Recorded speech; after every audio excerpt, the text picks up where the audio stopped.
Ny tontolon'ny rugby fa ny mahakasika ny tenisy ambony latabatra kosa indray nivoaka tao anatin'ny fanginany ary nanambara ny fandikan-dalàna ataon'ny fédération taranja tenisy ambony latabatra izay tarihin'ny filohany ankehitriny ireo candidat izay maniry irotsaka ao anatin'ny fifidianana izay filohan'ny fédération ny taranja tenisy ambony latabatra miariary loatra ny fandikan-dalàna atao ankehitriny izy ireo ary mampaneny lakolosy izy ireo noho izany. Amboletra miampy fandikan-dalàna sy tsy fisian'ny fangararana no anatanterahany fédération ny taranja tenisy ambony latabatra ny fifidianana hoy Andriamatoa Rakotonirina Jean Chrysostome sy Andriamatoa Habib Djivakamal candidat hofidiana ho filohan'ny fédération ny tenisy ambony latabatra. Za zany raha matoa ny latsaka amin'izao zany mba te ohatrany hoe mba tokony miova amin'izay le fatao zany hoe atao foana le tervaimanta zay tiany président atao foana ny atao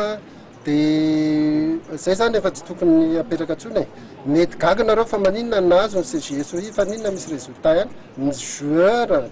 personnellement mahazo andreny fa raha fitantanana araka ny tenen'ny Zoky Abiba teo hoe tsisy nandrafitra raha tsy mipetraka araka ny tokony izy na problème dia tsy fanaran-dalàna hitsahana folenao pied daholo le lalàna satria ahoana olona efa défaillant mbola atsangana amin'ny maty dia tonga dia ireo conduit dia olona tsy tokony hivadika ary avaratra any lasa président navaratra ny code électoral angeta aloha mba misy laps de temps zany entre chaque phase